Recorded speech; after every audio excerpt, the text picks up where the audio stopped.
நரகம் by Don brown. அத்தியாயம் 20. Florence ஒரு காலத்தில் சுவற்றால் அணைந்த நகரமாக இருந்தது. அதனுடைய பிரதான பாறை நுழைவாயிலான போர்ட்டா ரொமானா 1326 கட்டப்பட்டது. நகரத்தின் சுற்றளவில் பெரும்பாலான சுவர்கள் கடந்த சில நூற்றாண்டுகளுக்கு முன்னர் அழிந்துவிட்டன. போர்ட்டா ரொமானா மட்டும் அப்படியே இருந்து கொண்டிருக்கிறது. இன்று வரை அந்த பிரம்மாண்டமான வாயிலின் வளைவான சுரங்கப்பாதைகள் வழியாகத்தான் அந்த நகரத்துக்குள் வாகனங்கள் வந்து செல்கின்றன. அந்த வாயிலும் கூட பழங்கால கற்களாலும் பாறைகளாலும் ஆன 50 அடி உயர தடையை போல்தான் விற்றிருந்தது. அதனுடைய பிரதான பாதை வழியானது பெரிய மரங்களினால் ஆன கதவுகளால் தைக்கப்பட்டே இப்பொழுதும் காணப்படுகிறது என்பதுடன் போக்குவரத்திற்காக எப்பொழுதும் திறந்தே வைக்கப்பட்டிருக்கிறது. அந்த கதவுகளின் முன்பாக 6 பிரதான சாலைகள் சந்திக்கின்றன. மையத்தில் இருந்து பிரிகின்ற இடத்தில் தன்னுடைய தலையில் மிகப்பெரிய சுமையை சுமந்தபடி ஒரு பெண் அந்த நகரத்தை விட்டு வெளியே செல்வது போன்ற சிலை வடிவமைக்கப்பட்டுள்ளது.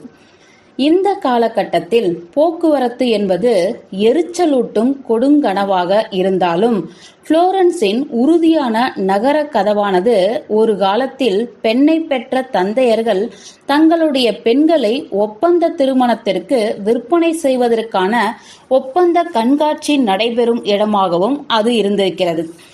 அங்கே அதிகபட்ச வரதட்சணை பெறுவதற்காக தங்களுடைய மகள்களை அவர்கள் நடனமாட தூண்டுவார்கள்.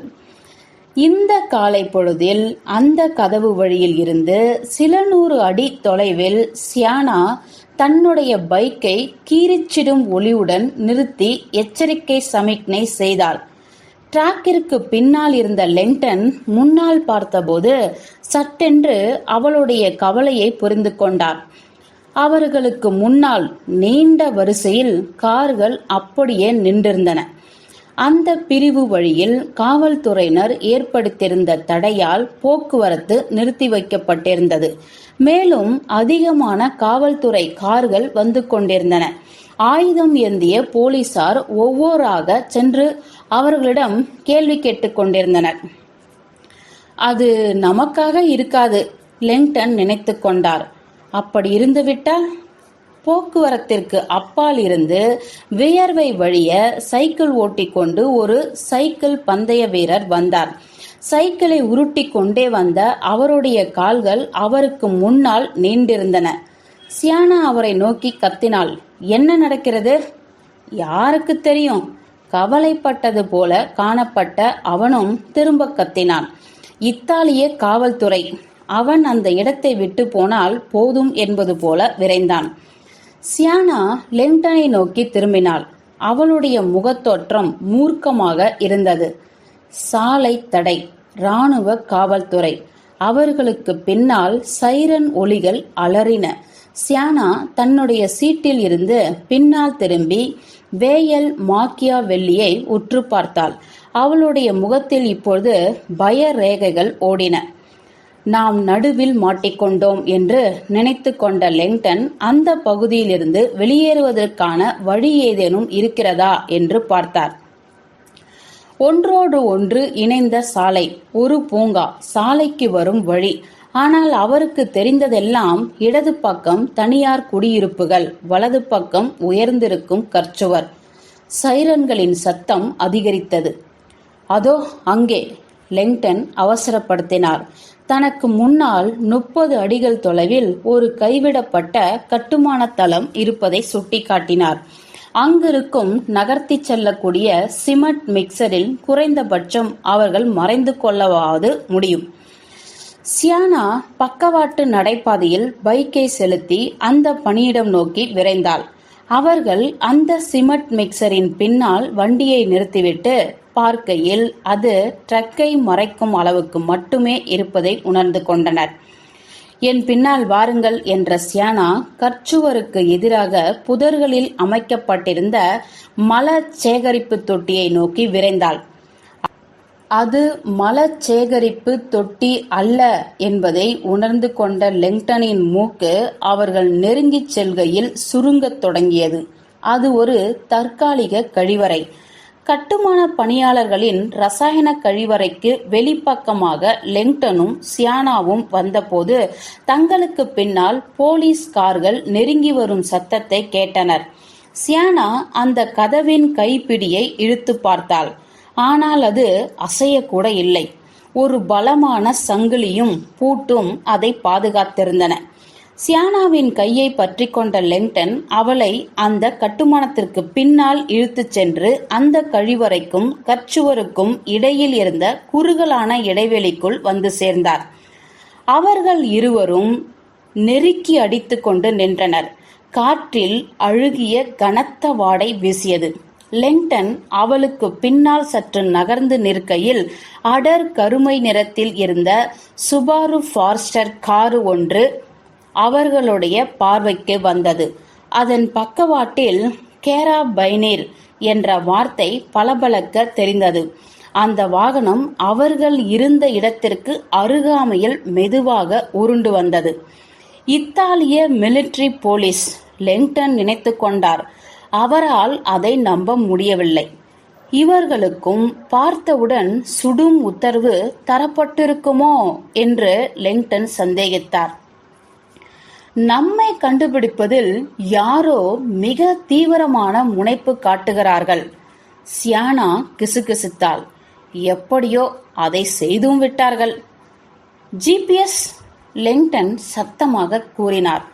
அந்த ப்ரொஜெக்டரில் டிராக்கிங் டிவைஸ் ஏதேனும் இருக்கலாம் அல்லவா? சியானா தலையை குலுக்கினாள். என்னை நம்புங்கள், அந்த பொருள் தடம் காண முடியும் என்றால் இந்நேரம் போலீஸ் நம் தலைக்கு நேராக குறிவைத்திருக்கும். லெங்டன் தன்னுடைய உயரமான உடலை மாற்றி வைத்துக் கொண்டார். அந்த நெருக்கடியான சுற்றுப்புறத்தில் சற்றே வசதியாக வைத்துக் கொள்ள முயற்சித்தார். அந்த கழிவறையின் பின்பக்கத்தில் கிறுக்கலாக செதுக்கப்பட்டிருந்த வார்த்தைகளை தான் நேருக்கு நேர் பார்த்து கொண்டிருப்பதை லெங்டன் உணர்ந்தார். இத்தாலியர்களிடமே விட்டுவிடுங்கள். பெரும்பாலான நகரும் அமெரிக்க கழிவறைகள் பலவற்றிலும் பெரிய மார்பகங்களையோ அல்லது ஆண் குறிகளையோ குறிப்பிடுவதைப் போன்ற தாறுமாறான கார்ட்டூன்கள் வரையப்பட்டிருக்கும். ஆனாலும் இதில் உள்ள கிறுக்கல்களோ ஒரு ஓவிய கல்லூரி மாணவனின் ஸ்கெட்ச் புக்கில் இருப்பதை போன்று இருந்தது. அதில் ஒரு மனித கண், நன்றாக வரையப்பட்ட கை, உருவத்தில் மனிதனாக ஓர் அற்புதமான டிராகனை போல் இருந்தது அந்த கிறுக்கல். இத்தாலியில் பொது சொத்துக்களை சேதமாக்குவதை இங்கிருப்பதை போல் வேறு எங்கும் காண முடியாது என்ற சியானா அவருடைய மனதை படித்துவிட்டதை போல் புளோரன்ஸ் ஓவியப் பள்ளி இந்த கற்சுவற்றிற்கு அப்பால் தான் இருக்கிறது என்றார். சியானா சொன்னது உண்மைதான் என்பதை நிரூபிப்பதைப் போல் ஒரு மாணவர் கூட்டம் தொலைவில் தென்பட்டது. கைகளில் ஓவிய புத்தகங்களை வைத்துக் கொண்டிருந்த அந்த மாணவர்கள் அவர்களை நோக்கி வந்தனர். அவர்கள் அரட்டை அடித்தபடி சிகரெட் பற்ற வைத்துக் கொண்டு தங்களுக்கு முன்னால் போர்ட்டா ரோமானாவில் வைக்கப்பட்டிருந்த சாலை தடுப்புகளை ஏதும் புரியாமல் பார்த்தபடியே வந்து கொண்டிருந்தனர். அந்த மாணவர்களின் கண்ணில் பட்டு விடாதவாறு லெங்டனும் சியானாவும் மேலும் குனிந்து கொண்டனர். அப்படி செய்கையில் சற்றும் எதிர்பாராத வகையில் லெங்டனுக்கு ஒரு வினோதமான சிந்தனை தோன்றியது. கால்கள் காற்றில் தள்ளாடியபடி இருக்க தலைகீழாக புதைக்கப்பட்டிருக்கும் பாவம் செய்தவர்கள். ஒருவேளை அது அந்த மனித கழிவின் வாடையின் காரணமாக இருக்கலாம், அல்லது தங்களுக்கு முன்னால் வெறும் கால்களால் உந்தியபடியே சென்ற அந்த சைக்கிள் பந்தய வீரராக இருக்கலாம். ஆனால் தூண்டிய விஷயம் எதுவாக இருந்தாலும் மெல்போஜின் உருக்குலைந்த வார்த்தையும் பூமியில் இருந்து தலைகீழாக புதைக்கப்பட்ட நிர்வாண கால்களும் அவர் மனக்கண்ணில் பளிச்சிட்டன. அவர் தன்னுடைய சக பயணியை நோக்கி திரும்பினார். சியானா, நம்முடைய லா மாப்பா பதிப்பில் தலைகீழாக புதைக்கப்பட்ட கால்கள் 10வது அகழியில்தானே இருக்கின்றன. அதுதானே மெல்போஜின் அடிமட்ட அளவு. சியானா விசித்திரமாக பார்த்தாள். இந்த கஷ்டமான நேரத்திலா இப்படி என்பது போல இருந்தது அவள் பார்வை. ஆமாம், அது அடிப்பகுதியில்தான் உள்ளது. ஒரு நொடிக்கும் குறைவான நேரத்தில் மீண்டும் வியானாவில் இருந்த லெங்டன் தன்னுடைய விரிவுரையை வழங்கிக் கொண்டிருந்தார். அவர் மேடையில் நின்று கொண்டிருந்தார். தன்னுடைய உரையை முடிக்க சில கணங்களே மிச்சமிருந்த நேரத்தில் அப்பொழுதுதான் அவர் டோரே உருவாக்கிய கெரியோனின் உருவத்தை பார்வையாளருக்கு காட்டினார். அந்த கெரியோன் மெல்போஜிற்கு மேலே வசிக்கின்ற விஷமுள்ள கொட்டும் கொடுக்கை கொண்ட ஓர் அரக்கன். நாம் சாத்தானை சந்திக்கும் முன்பாக என்ற லெங்டனின் ஆழமான குரல் ஒலிபெருக்கிகளில் வழியாக எதிரொலித்தது. நாம் மெல்போஜின் 10 அகழிகளை கடந்தாக வேண்டும். அவற்றில்தான் ஏமாற்றுக்காரர்களும் சாத்தானால் தூண்டப்பட்டு பாவம் செய்தவர்களும் தண்டிக்கப்படுகிறார்கள். அந்த மெல்போஜின் விவரங்களை காட்டுவதற்காக லெங்டன் ஸ்லைடுகளை நகர்த்தினார். பின்னர் பார்வையாளர்களிடம் அந்த அகழிகளை ஒன்றன் பின் ஒன்றாக காட்டினார். மேலிருந்து கீழாக பார்க்கலாம். பாலுணர்வு தூண்டுனர்கள் அரக்கர்களால் விலாசப்படுகிறார்கள். அலுவலகத்தில் லஞ்சம் வாங்கியவர்கள் கால்கள் காற்றில் மிதக்கும்படி தலைகீழாக புதைக்கப்பட்டிருக்கிறார்கள். சூனியக்காரர்களின் தலைகள் பின்பக்கமாக திருப்பி வைக்கப்பட்டிருக்கின்றன. ஊழல் அரசியல்வாதிகள் கொப்பரையில் வீசப்பட்டிருக்கிறார்கள். அதிகார வர்க்கத்தினர் கனமான மரத்தால் பூட்டப்பட்டிருக்கின்றனர். திருடர்களை பாம்புகள் கடிக்கின்றன. ஏமாற்றுக்காரர்கள் கவுன்சிலர்களை தீயில் வாட்டப்படுகின்றனர். பயிர்களை நாசம் செய்தவர்கள் அரக்கர்களால் துண்டாக்கப்படுகின்றனர். இறுதியாக பொய்யர்கள் விவரிக்க முடியாத வகையில் கொன்றொழிக்கப்படுகிறார்கள். லெங்டன் பார்வையாளர்களிடம் திரும்பினார். தன்னை பற்றி தொடர்ச்சியாக சொல்லப்பட்ட பொய்களினால்தான் தான் மிகவும் நேசிக்க புளோரன்ஸில் இருந்து தான் நாடு கடத்தப்பட்டோம் என்பதற்காக இந்த கடைசி அகழியை பொய்யர்களுக்காக தாந்தே ஒதுக்கியிருக்கலாம். ராபர்ட், அந்த குரல் சியானாவுடையது. லெங்டன் நிகழ்காலத்திற்கு மீண்டு வந்தார். சியானா அவரை ஆராய்வது போல பார்த்தாள். என்ன இது? நம்மிடம் உள்ள லா மாஃபா பதிப்பில் அவர் பரவசத்துடன் கூறினார். அந்த ஓவியம் மாற்றப்பட்டிருக்கிறது. தன்னுடைய ஜாக்கெட் பாக்கெட்டில் இருந்து அந்த ப்ரொஜெக்டரை வெளியே எடுத்த அவர் அதை 4 பக்கமும் நன்றாக குலுக்கினார். அந்த துடிப்பு பந்து சத்தமாக துடித்தது. ஆனால் சைரன் ஒலிகளில் அது வெளியே கேட்கவில்லை. இந்த படத்தை உருவாக்கியவர் யாராக இருந்தாலும் அவர் மெல்போஜின் அகழிகளை மாற்றி போட்டிருக்கிறார். அந்த சாதனம் ஒளிரத் தொடங்கிய போது தங்களுக்கு முன்னால் இருந்த தட்டையான பரப்பில் லெங்டன் அதை காட்டினார். அந்த மங்கலான ஒளியில் பிரகாசமாக ஒளிர்ந்த அதிலிருந்து லா மாப்பா டெல் இன்ஃபெர்னோ ஓவியம் தோன்றியது. ரசாயன கழிவறையில் பொட்டிசெலி என்று நினைத்து கொண்ட லெங்டன் அதற்காக வெட்கப்பட்டார். நேர்த்திமிக்க பொட்டிசெலியை திரையிட்டு காட்டிய மிக மட்டரகமான கடைசி இடம் இதுவாகத்தான் இருக்க முடியும். அந்த 10 குழிகளின் வழியாக தன் கண்களை ஓடவிட்ட லெங்டன் பரவசத்துடன் ஆமோதிக்கத் தொடங்கினார். இதோ, அவர் ஆச்சரியமடைந்தார். இது தவறானது. மெல்போஜின் கடைசி அகழியானது நோயுற்றவர்களால் நிரம்பியிருக்கும். தலைகீழாக புதைக்கப்பட்டவர்களால் அல்ல. 10வது சுற்று பொய் சொன்னவர்களுக்கானது. அதிகாரத்தால் லாபம் அடைந்தவர்களுக்கானது அல்ல. சியானா இன்னும் ஆர்வம் கொண்டவளாக காணப்பட்டாள். ஆனால் இதை ஏன் ஒருவர் மாற்றியமைக்க வேண்டும்?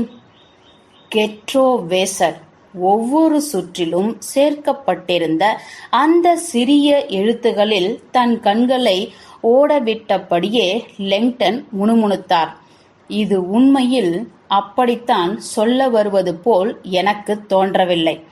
லெங்டனுக்கு ஏற்பட்ட காயத்தினால் கடந்த 2 நாட்களின் நிகழ்வுகள் அவரிடமிருந்து அழிந்து போயிருந்தாலும் தன்னுடைய நினைவாற்றல் தற்போது நன்றாக வேலை செய்வதை அவரால் உணர முடிந்தது. தன்னுடைய கண்களை மூடிக்கொண்ட அவர் லா மாப்பாவின் 2 பதிப்புகளையும் தன்னுடைய கண்முன்னே கொண்டு வந்து அவற்றிற்கு இடையில் உள்ள வித்தியாசங்களை பகுத்தாராய முயற்சி செய்தார். மெல்போர்னில் செய்யப்பட்ட மாற்றங்கள் லெங்டன் நினைத்ததை விட குறைவானவை. எது எப்படியோ தனக்கு முன்னால் இருந்த திரை சட்டென்று விலக்கப்பட்டு விட்டதை லெங்டன் உணர்ந்தார். சட்டென்று அது தெள்ளத் தெளிவானது. தேடு, அது உனக்கு கிடைக்கும். என்ன அது? சியானா அவசரப்படுத்தினாள். லெங்டனின் வாய் உலர்ந்து போனது. நான் புளோரன்ஸில் ஏன் இருக்கிறேன் என்று எனக்கு தெரியும். உங்களுக்கு தெரியுமா? ஆமாம். நான் எங்கே போக வேண்டும் என்றும் எனக்கு தெரியும். சியானா அவருடைய கைகளை பிடித்து கொண்டாள். எங்கே? மருத்துவமனையில் கண் விழித்ததில் இருந்து முதல் முறையாக தன்னுடைய கால்கள் நிலத்தில் உறுதியாக படுவதை லெங்டன் இப்போதுதான் உணர்ந்தார். இந்த 10 எழுத்துகளும் அவர் கிசுகிசுத்தார். இந்த பழைய நகரத்தில் உள்ள துல்லியமான இடத்தை சுட்டி காட்டுகின்றன. அங்கேதான் இதற்கான விடைகள் இருக்கின்றன. நகரத்தில் எங்கே?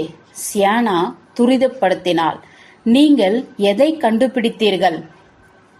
அந்த கழிவறையின் மற்றொரு பக்கத்திலிருந்து சிரிப்பொலிகள் எதிரொலித்தன. மற்றொரு மாணவர் குழு பல்வேறு மொழிகளில் அரட்டை அடித்தபடி அவர்களை கடந்து கொண்டிருந்தது. அந்த கழிவறையை சுற்றி அவர்கள் போவதை லெங்டன் எச்சரிக்கையுடன் உற்று பார்த்தார். பின்னர் போலீஸ் இருக்கிறதா என்று பார்த்தார். நாம் போய்கொண்டே இருக்கலாம். இதை பற்றி போகும் வழியில் சொல்கிறேன். போகும் வழியிலையா? சியானா தன்னுடைய தலையை குலுக்கினாள்.